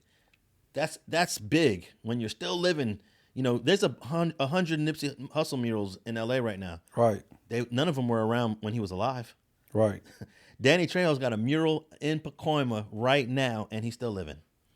Okay. Another thing, he got this thing where he said it a few times that I'm a failed gangbanger, right? Now, let's note that being a gangbanger is nothing positive at all. You know what I'm saying? So, nothing. And if you, I don't know what Top Dog, what he was doing back in his day, whether he was really active or he just like from the Nickerson Gardens. I don't know, but I know they got love for him in the Bonnie as the Nickerson Gardens, and he bring Rihanna and all these A-list celebrities to the Nickerson Garden projects every year to do a concert. Most of the people in the projects probably can't even purchase a ticket to go to a Rihanna concert. So that's dope. You know what I'm saying? Coming from where you come from. Now, I mean, failed gangbanger is nothing positive about it anyway. You know what I'm saying? So failed gangbanger. He said the homies that got life or dead or missing limbs or shot the way I am are failed gangbangers. But, I go up to the schools and holler at the kids and tell them not to do the things I did. You know what I'm saying? I'm not a role model. I'm an example. Don't do that. I want to know what make Wack100 the model ex-member or member. I don't think he has the resume to even say he's a successful gang member, because bro went to jail when he was 16. He got out when he was 21 or 22 and went straight into trucking. So his street history is non-existent. See, and the things I'm bringing up, this is not a Bash Cash Jones campaign. This stuff, I really want engagement from the viewers and people listening. iHeart, Spotify, Apple Podcasts. I want them to chime in, want to engage, because I want to know a failed gangbanger. And then his definition, he went on Cam Capone, went on his Munchie B rant and said, I'm a failed gangbanger, but I survived. I'm here to see that I got a grandson. I'm doing podcasting, music. I'm in love with women. I don't have a problem getting females. I'm not rich, but I'm not broke. I'm okay. What's a failed I never told on nobody in my life. After being shot on 6 different occasions, nobody in jail because of me. I want to know a failed gangbanger. I'm trying to send a positive message. Even though I drift off some time, I might get it's some back and forth. I try to send a positive message. I'm not trying to act like the toughest. I do gang prevention and intervention. So I want the engagement, and that's why I bring it up. Failed gangbanger. I've never even heard of that term, failed gang member. So if you're in the military and you get shot and injured or shot and killed, are you a failed soldier? Nah, you got a Purple Heart at that point. Cause you got injured in the line of duty, like standing up for your country, or you know what I'm saying? Yeah, my uncle got shot in the Korean War, and he was a paraplegic ever since I was born into the family. That's all I've ever saw him is in a wheelchair. So my uncle is a failed soldier because he got paralyzed in Korea. My Uncle Jimmy, rest in peace to Uncle Jimmy. What about POWs, MIAs, missing in actions, and prisoners of war? They're failed soldiers. Can you imagine? No one would ever dare say something like that for someone that goes out there and risks their life for a cause. Hey, look, I got homies that's doing life, right? And I wouldn't call them no failed game bankers because over time, a lot of them, they got, what's the word? When you get you in jail and you get, they say the jails do it, but it's really the person. When they fed up, they fed up. You get rehabilitated? Rehabilitated. I got a gang of homies that came home and they rehabilitated and they doing a good deed now, you know what I'm saying? Or some of them got life and they rehabilitated and they leading the classes, anger management, and now they speaking in them classes, right? Now, failed gang member. Now, I ain't gonna say the big homie name because he don't like his name being said. Wack100 get this dude a lot of praise. And this thing was, you don't know him, you wasn't old enough to bang with him. He went out there and a lot of the Pacoima dudes got a large respect for him. You know, it's for the things that the gangbangers do. And so what is he? This is the dude you keep his eggplant in your mouth. Is he a failed gang member? Because you say his name a whole lot. You know what I'm saying? One of my older homies is highly respected and still locked up, been locked up for years. He left from Pacoima and went to the pen. So I don't know, man. Hey, Wack, bro, you got to get it together, man. You know what I'm saying? I see flashes of you being a good person. Nah, but I don't know if it's you being a good person or you being fake. Nah, he's a horrible person. No. Listen, it's flashes of him being a good person, but I don't know if it's you being fake or a good person. Or are you battling identity crisis? Or because if you talk to certain people like, man, Wack is cool, right? And then I've been on the phone with the dude, and the dude had good conversation. Nothing that's like on the internet. Nothing like it at all, right? I think that's his fake side. Okay, so maybe it ain't you being a good person, you being fake. You know what I'm saying? But for the most part, I try to be the same on and off the internet. You know what I'm saying? And even I dumb it down a lot on the internet.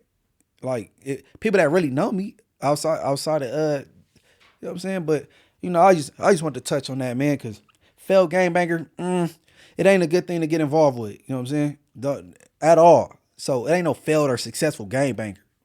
I think that he's got this idea of failed gang member from listening to Donald Trump, because one time when Donald Trump was running against John McCain was a I'm not sure if it was a Vietnam veteran, but he was caught. He was caught by the enemy, and he was a POW for 5 years. So Trump was asked about his competition, John McCain. He's a decorated soldier, and Trump said something like, "Nah, my heroes don't get caught." Like, he really disrespected John McCain. Damn. John McCain was a POW for 5 years. Oh yeah, he got caught. My heroes don't get caught, which was so disrespectful to John McCain's military service. But it was something because Trump said it. If you was a Trumper, you liked it. You was like, oh shoot, that So I think he studies Trump, and he got that failed gang member from listening to Trump go in on John McCain. But damn, so what did that say about Nipsey? Is he a failed gangbanger? What did that say about your nephew, 4Xers? He got shot by his homie. Is he a failed gangbanger? What that say about Raymond Washington? Everybody know what alleged is with Raymond Washington. Is he a failed gangbanger? Or is it just when it come to Munchie, because I got shot by a reject in my community, that I'm a failed gangbanger? You know what I'm saying? But it ain't personal with me. I just thought it was interesting that you brought it up, and I think it's a conversation that need to be open because you sounded very dumb. You know what I'm saying? But, you know. Yeah, and he didn't never answer the question that never Camp Capone News posed to him about you can't come outside and you can't go to your hood. Just completely deflected that. But hey, PNice, content creation. can get you in trouble. Content creation is more serious than some people want to believe or think. You can't just say, "Oh, that's just content. That's just content. We got the content. It's just content." Nah, you got to be careful with what type of content you're creating, who you're socializing with, what does that person represent in terms of their beliefs and ideologies, and you just got to make decisions on who you decide to get in front of the camera with, who you want to powwow with, because it can backfire on you like it did with PNice. Content could spill over into the streets. You know what I'm saying? And I think people like Adam 22, Vlad, they can get away with it because, one, they're white. And they living in a bubble. Yeah, and they don't live anywhere around here. Right. But if you're going to be pulling up at functions and going to events and going to softball games, your content creating is going to catch up with you. Somebody, all it takes is one person. You go to an event. I went to a softball game at Gonzalez Park a few years ago between the Fruittown Brims and the Fruittown Pyrus. There was at least 200 people in the park. All it takes is one person to be offended. To be offended. That's it. And that's why I'm extremely careful about what I do and who I do content with, because I know that there's consequences to this. And PNice, being that he's from where he's from, I feel should have known this. Based on that Insane is allies with Hoover. And they've been allies for years. Yeah, so let's give the people a little bit of background, Munchie. Break this down. How did PNice find himself in a pickle? All right, so you had the 5-1 Trouble Gangsta Crips and the Hoovers having a baseball game. So, quite naturally, in my mind, I'm thinking it's the Fados Hoovers and the 5-1 Troubles. They having a baseball game, although it's other Hoovers there. A lot of other Hoover sets. You know what I'm saying? They 5-2s to 112 to 11 dudes, right? So they there, you know what I mean? And reportedly that, PNice is there. And, and the Hoovers get at him, and they ain't feeling the relationship and how he buddy with 4 extras, and they ask him to leave. So now I got a boy named Triggerbird from Nando's Hoover. That's my boy. And I take his word to the bank, you know what I'm saying, because I've been in jail with him, to the streets with him, you know what I'm saying, contact to this day. He said, I wouldn't call it marched out. He didn't get marched out, but the homies asked him to leave, you know what I'm saying? When he was leaving out, was he walking with some homies, like walking like towards his car? Yeah, but maybe they was communicating and stuff. So my boy Trig from Hoover said, I wouldn't call it marched out, but the homies like, hey man, we ain't feeling the 40 thing with the 4 extra dude. We look at him like a real op. You X, Y, and Z with him, man, you should bounce. You know what I'm saying? That was a thing. You know what I'm saying? So that's just, people, everybody not internet, and they not just looking at it like content. That's all that is. You know what I'm saying? Yeah, and that relationship between the 40s and the 5 dudes Hoovers, man, that is an intense rivalry. Right. That's probably the best way I can say it. So if you're buddies with the 5 Deuce Hoovers, you're allies with the 5 Deuce Hoovers, you're tapped in with the 5 Deuce Hoovers because of your relationship. There's no way somebody's not going to be offended that you hanging out and doing content with 4 extras. Right. That's an automatic.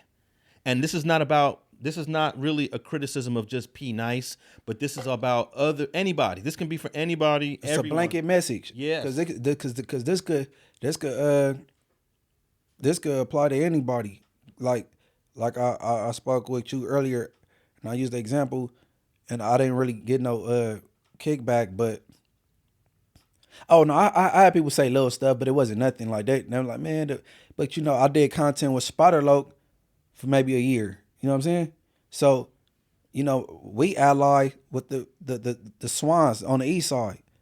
They mortal enemies with East Coast Crip, and and that could have easily been a situation I could have been in if I would have went to the Swans and like you messing with Spider, man.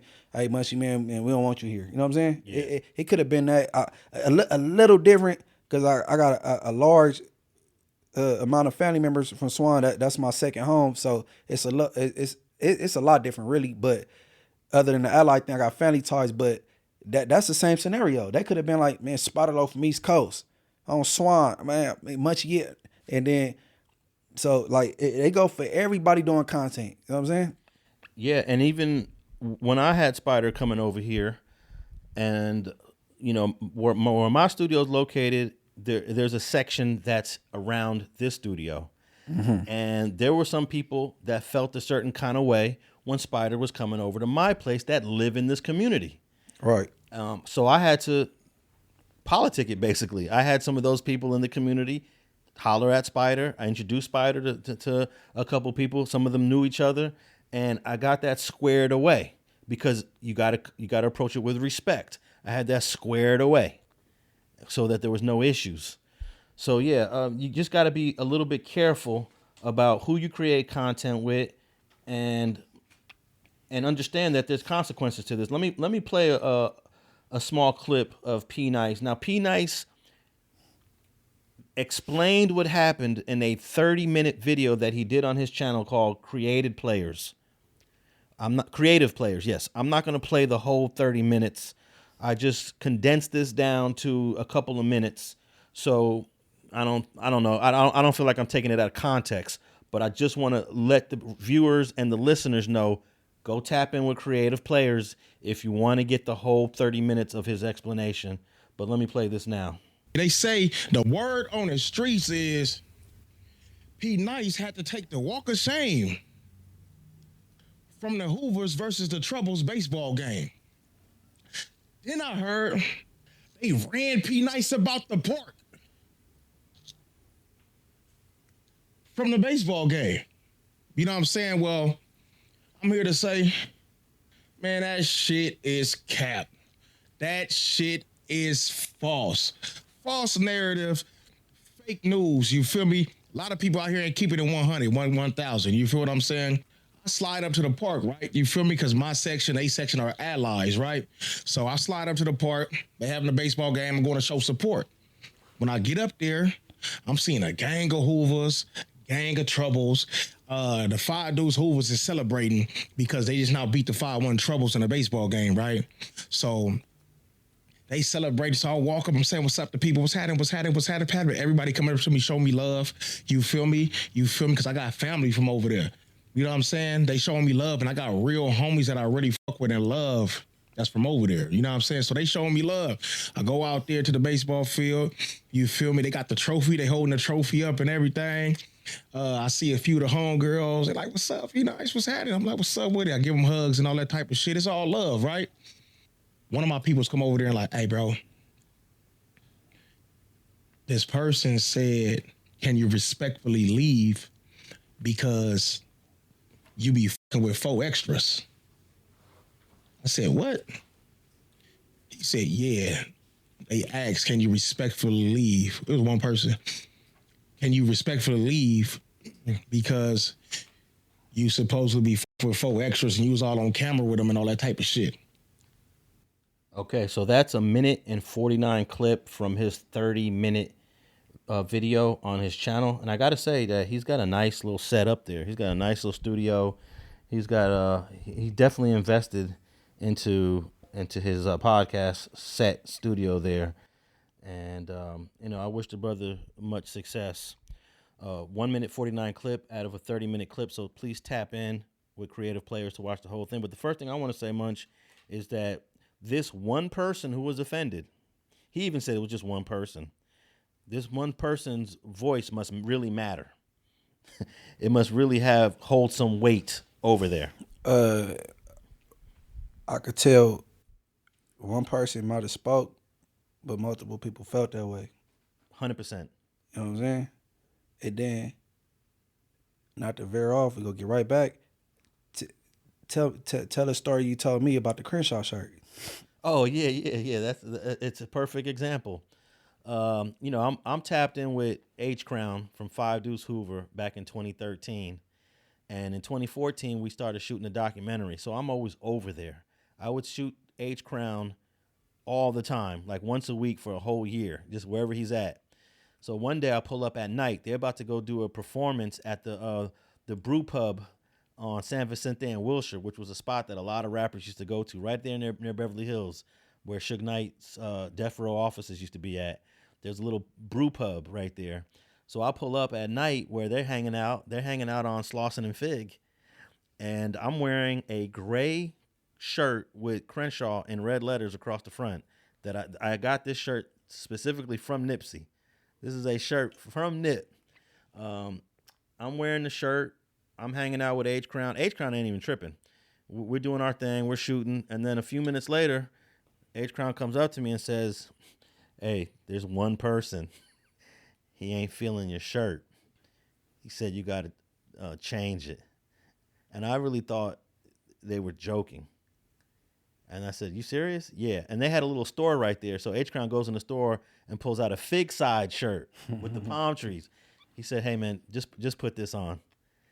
And out of respect, I realized, okay, they're really serious. It's not a joke. Out of respect, I put the Fig Side shirt on covered up the Crenshaw shirt. Okay. And of course, last thing, because there's people that are listening to us all over the world, the Crenshaw shirt represents Nipsey, Neighborhood Crip, Rolling 60s, and these are the Five Deuce Hoovers who are major rivals with the neighborhoods and the 60s. But what I always thought was interesting is that it just says Crenshaw, Munch. It don't say Neighborhood. It don't say Roland. It just says Crenshaw. That's it. I mean, as far as the Crenshaw shirts in particular, like my homies ain't trip on, cause my community don't too much blend with Nipsey community, but it wasn't the Crenshaw shirts the homies tripped on. But when it like kind of went to the TMC thing, the homies didn't want to see that, cause it was like, you know what I'm saying? Like Crenshaw my hood is on Crenshaw. Yeah. So you had some homies my homies was buying Crenshaw shirts. You know what I'm saying? But what I want to highlight, you said, you know what I'm saying, out of respect, you know what I'm saying, you put the Fig Side shirt on, right? So I'll say out of respect, he left. He want to cause no confusion or ruckus, and he left. So what you call walk of shame, I don't know what people call that, but I'm saying marched out, I wouldn't say he got marched out. He left out of respect. The same way you switched the shirt. You know what I'm saying? Yeah, I wonder if Wack is going to criticize PNice for not coming back and Swiss cheesing the whole place, laying it down. And that was my next thing, right? Let's just say if Rockstar would have left out of respect, it wouldn't have blew up, and it wouldn't have been content talking about whether he should have left or shouldn't have, or whether he got punched or didn't. Because if he upset about his brother that he lost, and you doing content with the dude that's talking bad on his brother, you should understand that he upset. And out of respect, just left. Because if I was Rockstar, when I seen Black Sam was upset early on, like, and displeased with me, I just would have left. And it went to the shoving thing and pushing me across the street. You know what I'm saying? Hey, the Rockstar example is almost identical as this PNice thing. No, but no. PNice, like, you switched the shirt out of respect. I believe he left out of respect because people was offended. Maybe we'll politic this another time. I'm gonna let y'all have y'all game. Have y'all, you know what I'm saying? So if Rockstar would have did what PNice did, it wouldn't have been a thing. You know what I'm saying? We got 3 examples of this shit. 2 that went right and 1 that went wrong. So, I mean, I don't look at it like PNice got marked out or anything, but I think it's a teachable moment, and everybody now looking at things like content, and content can spill into the street sometime, and you know. But some of us should have known that the consequences were going to happen. Like, if you're on camera with 4 Extra from 40s, and that's Five Deuce Hoover's #1 rival, they're going to have something to say if you ever pull up over there. Right. I probably should have known that this Crenshaw Nipsey shirt was offensive to the Five Deuce Hoovers when I was over there, but I didn't look at it that way. I didn't look at this Crenshaw shirt was really looked at as a neighborhood Crip shirt or a Rolling 60 shirt. But you gotta think, all right. all right, okay, it's a Crenshaw shirt, but the font is Crenshaw High School font, and then that's a school that's populated with neighborhood Crips. You know what I'm saying? Yeah. It's they home school. You know what I'm saying? It ain't just like the street. It's like it's Crenshaw in the font of Crenshaw High School, and that's where all the 60s go, all the 40s go. You know what I'm saying? Yeah, I learned my lesson on that one. And Rockstar should have known. There is no way you going up to Black Sam's establishment and he ain't gonna have something to say to you for platforming Wack100 to say all the horrible things he said about Nipsey in your room. Hey, well, guess what? Common sense ain't as common as people think, and even after that, Rockstar still don't think he was wrong. You know what I mean? Like I would have thought Rockstar would have been like, yeah, I should have just left and gave him his space and hollered at him later. You know what I'm saying? That's what I thought he would like. But instead, he's still standing on, he never disrespected bro to my face. Or what do it matter though? He on YouTube and people out the country see this shit. And you giving them the space in your clubhouse room to talk crazy about Nipsey Hussle, who a lot of people idolize. It's about content. You created content. It has nothing to do with whether it's in your face or not. You created content with this guy, just like the way PNice created content with 4 extras that got this 5 Deuce Hoover offended. Content. So I'm sure Rockstar, I hope Rockstar realizes, yeah, I got to be careful of who I do content with and who I platform into my smut TV room, because I might be outside somewhere and have to address something that happened on my show. And it wasn't like he just platformed him once. They was a little duo. They was a little team for a while. They actually had a run. Go back in the clubhouse and go look at all the replays and count how many times Wack100 was in smut TV.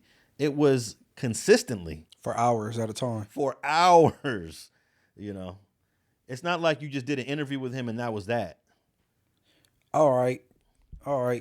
Because this got a long little, it got a long little tail to it. Because this could it could be many examples to this, right?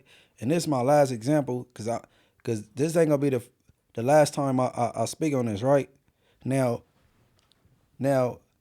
my question is to this Hoover Gumby dude, are you a content creator at this point? Or are you just OG Hoover Gumby? Are you a content creator at this point? Or just OG Hoover Gumby?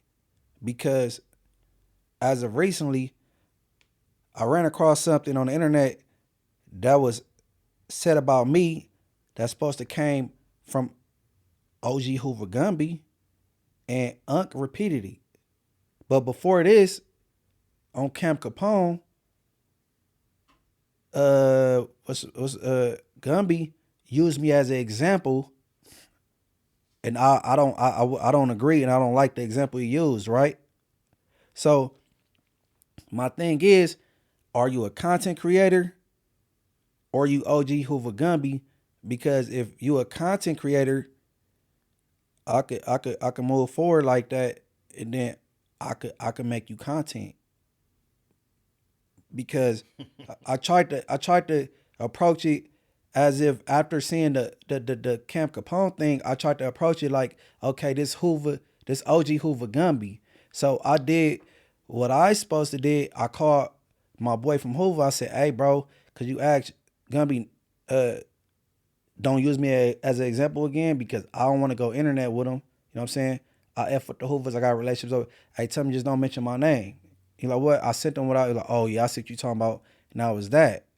So, I mean, if you a content creator, cool, then all right, then I just do the content thing with you. Because I tried to be respectful and do the respect thing. The people got to realize when somebody being a buster or being respectful. You switching your shirt was not no buster-ish. PNice leaving, letting them enjoy their gathering was not no buster-ish. Now, when I say respect, after interviewing my boy Trig, guess what? Hoover Hawk from 94 Hoover tapped in, DM me, hey, F so-and-so and so-and-so, yeah, let's do it up. Set the interview up. I'm about to tell a real story. But guess what I do? I just left him in a request I hit Dummy from over. I said, hey, man, he trying to tap in and talk about X, Y, and Z. I'm going to leave that alone. That's Hoover business. I'm saying that was showing respect. Because guess what? He would have went on the internet on my podcast and went off on the dude Hoover Gumby. And whatever they issues is, they issues. So I show respect. And I left him writing a request and didn't mention it. I'm like, and just kept it moving. I know how to separate content from reality. So all I want to know, OG Hoover Gumby, is you a content creator or you OG Hoover Gumby? And then if you just answer that, I know how to move forward from this day forward. Cause then I could just, you know, my tongue is my gun. I'm great. You know what I'm saying? And you know, that's all that is, man. But the whole moral of this whole thing, with all the examples we just used, man, content ain't content to everybody. No, it ain't. And I think that's the main, I hope that's the main lesson that people learn from this. In addition to PNice, Rockstar is a great example. We got to be careful who we're creating content with. And just because you think you can get some views, I'm gonna go viral if I do this with 4 extra because he's already going viral. Nah, man, that's not how it should go. Right. We gotta have a little bit of integrity, and we gotta pick and choose and be wise with this. Especially if you want to still be outside. If you want to be like Wack100, where he don't go nowhere, then go that route. But you know, if you want to be outside, pulling up at softball games, pulling up at the parks, pulling up at events, engaging with the community. Exactly. Be careful of the type of content you're creating.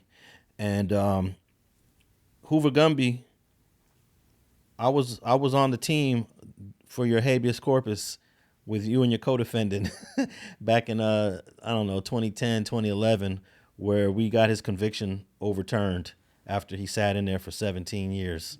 Okay, so shout out to Obie Anthony. He free now and he living his life. Obie Anthony was the other co-defendant. Gumby is Reggie Cole, and them dudes did 17 years and got their convictions overturned and got out. I think they got out in, I'm gonna say 2012 or 2013, somewhere around there. Yeah, I was on that team. Okay, to elaborate and put some context. So you was on a team that helped Obie Anthony overturn his case and get released, and quite naturally, since Reggie Cole, which is OG Hoover Gumby, is his co-defendant, that freed him also. That's correct. Okay. They both got freed because they were both convicted off the same exact evidence. So you can't free one and not the other. That part. So and then also I worked on Mr. Anthony's civil case. I don't know if Gumby had a civil case after that. I have no knowledge or understanding of what Gumby did after he got released, but Mr. Anthony filed a civil case and won a substantial amount after that, and I was on the civil team for that as well. All right, so Luce Cannon. Woo! Fake Cannon. Loose lips. Loose Mills. Loose lips sink ships. Termaine Ashley Williams. Ashley is crazy to this day. You decided to call in to your favorite podcast show, the one that helped you spread all your lies. That's a fact. No Jumper is the platform that helped propel you to spread the most intense lies that have ever came out your mouth. And they continue to platform you. Like, I'm sorry, man. I know you go up there. I know you do your thing up there, but sometimes I look at this like No Jumper has no shame in their effing game. You know? Hey, but you know what I noticed? It's not Adam answering the calls no more.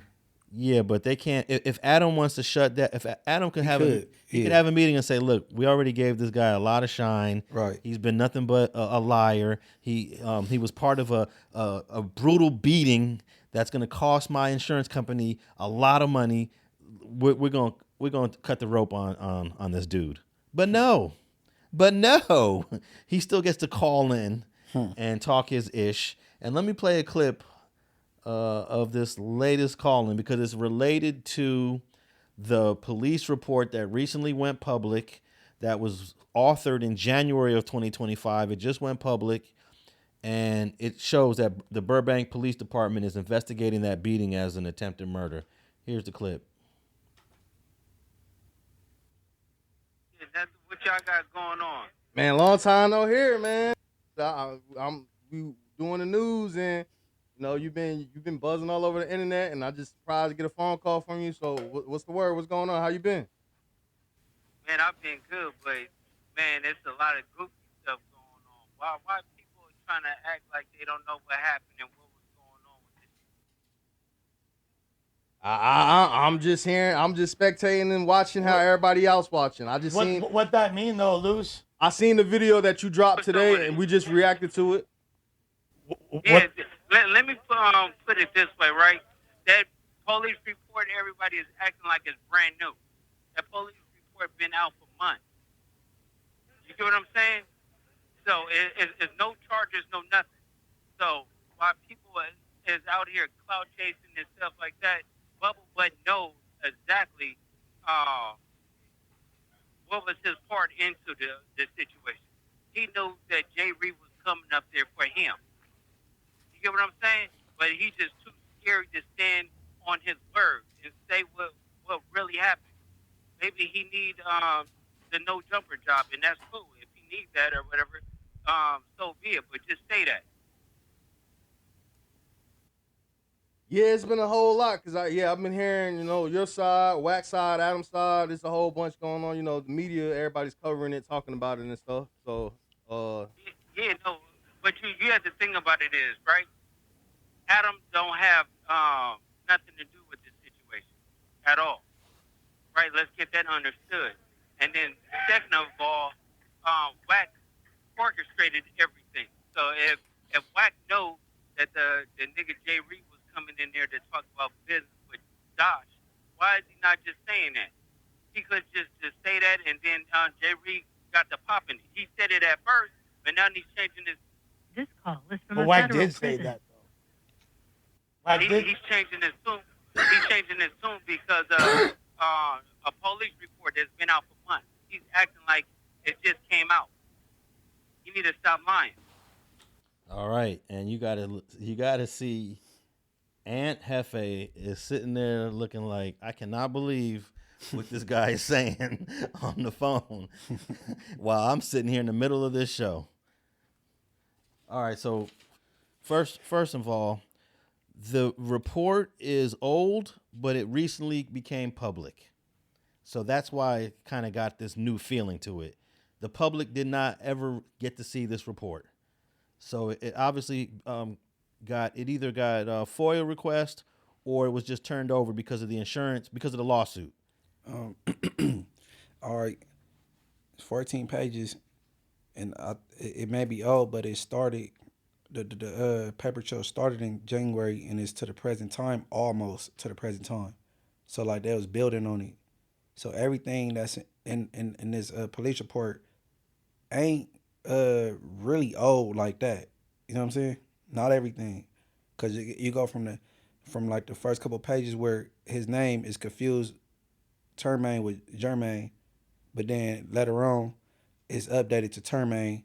Like, so it's like a gradual build on this police report. This all wasn't done in one day, 1 month. You know what I'm saying? So he could call it old if he want to, and then he just by definition called in and snitched or lie snitched. Either one, because I heard his dad is a notorious lie snitch. So he might have lie snitched and said that Wack knew he was coming up there, or he was coming up there for him or whatever. Well, the two things that he said that's very that implicates Wack is Jay Reed was there for him, and then the second thing was Wack orchestrated the whole thing. Now, there's a lot of people that already thought that. They already thought that before Termaine called in to no jumper, but it's a possibility that Wack. I don't know. I do believe he orchestrated it. I'm gonna have to believe that. But shoot, coming from Cannon, you can't believe nothing. Yeah, you don't know what's real, what's not real. But if the feds are gonna be questioning him about this, that's a fact. Hey, okay, now, okay, Ashley Cannon. Everything that Wack was saying, he was going along with the flow at first. Now you upset with him. Now you want to say that he was up there for him. You know what I'm saying? The story done changed 15 times. Like, it's, you know what, I know something? I don't even think Ashley Cannon would be a credible witness on no case. Hey, they have put worse witnesses on the stand to snitch, though. I don't believe it. I don't believe there could be a worse witness than him. I think the guy that testified against Lil Doc Thong was worse than this guy. See, the world not even privy to that. They privy. It's in the paperwork. Yeah, they privy to the case and Yeah. what took place, but not the intricates. Like, you know what I'm saying? That guy was a horrible person. A horrible person or a horrible liar. Well, the we guy, talking about the credibility of people testimony. well, the guy that testified against Doc Thong, I don't think he had a lot of credibility because he was fighting a pimping and pandering case, and he was fighting an underage minor case. Yeah, Ashley, he got a pending state case with domestic violence. Ashley Cannon he's on an indictment with Big U, and now this is hovering over his head. So he got way more to lie about. Yeah, but prosecutors are really good at letting the jury know that their witnesses are not always the best human beings. They let them know. They put all that out on the table. They're going to say, look, ladies and gentlemen, it is very difficult to convict people that's from the streets without using the same type of people to testify against them. You know, we're trying to convict a horrible person, but the only way to convict a horrible person is by getting another horrible person to tell on him.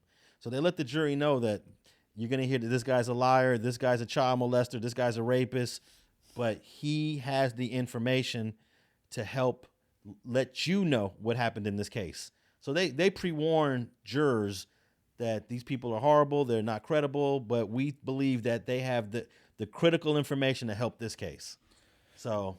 yeah, man, but what the jury always gotta like realize that it's an incentive for a lot of these people to tell. You know what I'm saying? And that's what the defense attorneys usually do. Yeah. Aren't you being promised something, Mr. Williams? But they say no all the time. They always say no, but we know it's a lie. Yeah, man, bro.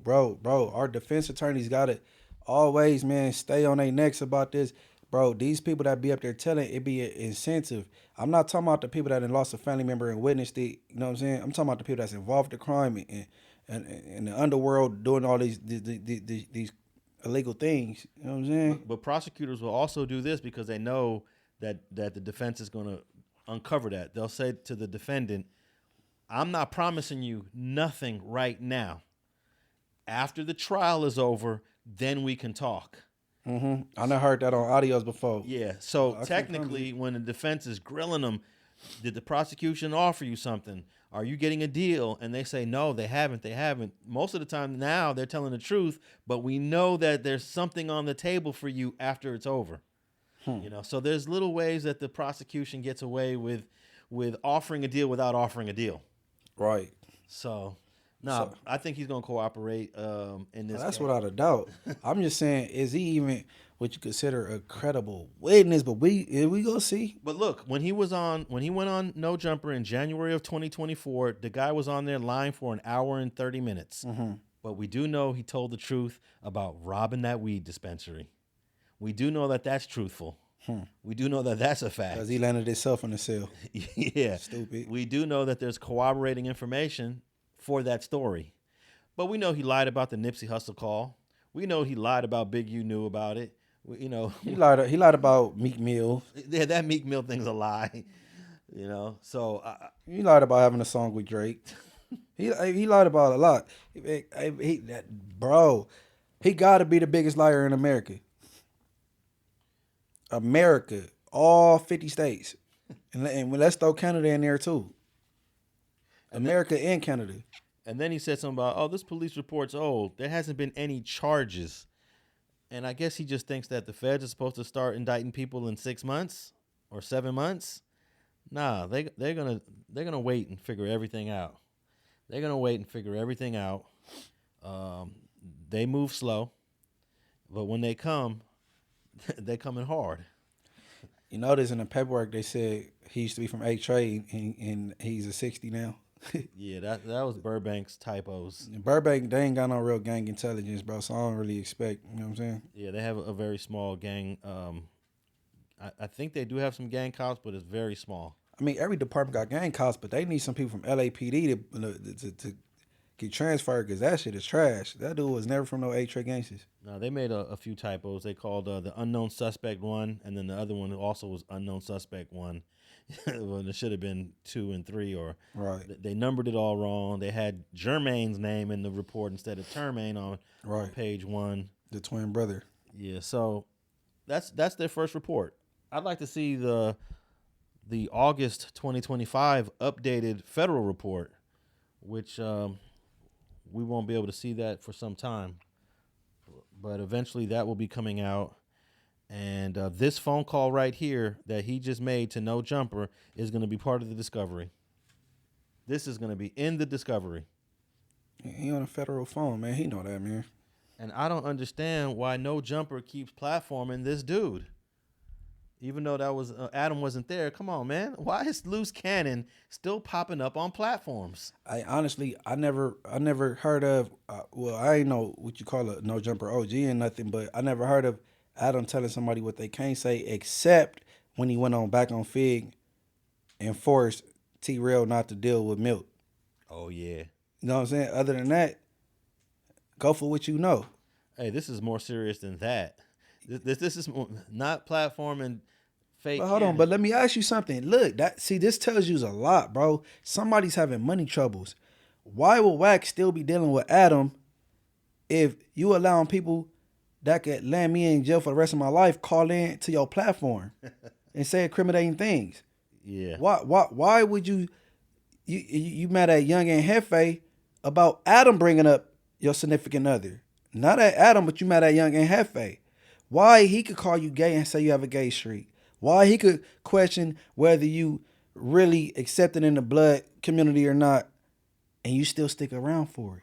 It's trouble in the financial department as far as Cash Jones go, and he need that No Jumper check.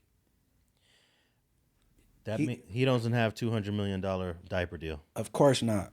It's a lie. You don't have a $200 million diaper deal in the Congo. You don't have a $200 million deal in Nigeria or in Ghana. It is all lies. In fact, we are going to talk about this until you stop saying you got a $200 million deal, because there is no $200 million deal. Just like we talked about your YouTube channel and how your view count is the worst of all of the people in our sector. Now you buying views. Now you're going to stop talking about the $200 deal you have in the Congo, because then I'm going to start pulling up emails and conversations with the Congolese government that they don't know who the F you are. They don't know nothing about no incredible diapers. So stop saying you got a $200 million diaper deal. Which country is it? Is it Nigeria? Is it Congo? Is it Ghana? Liar. And on that note, man, let the people know where they could tap in with you, Munchie. Hey, man, the new home is Morals Over Money TV, man. Morals Over Money TV, no spaces. Everybody go over there and subscribe, and I appreciate it, man. You know, it's MB_the mayor on Instagram, man. Tap in on Tap Out. Alex Alonso 101, Twitter or X, Instagram, and YouTube. And we are on all podcast platforms, Spotify, iHeart, and Apple. And if you listen to us on Apple, leave a comment and a rating and a review or a question. And if you want to watch the clips, that'll be on the Street TV YouTube channel. And we out.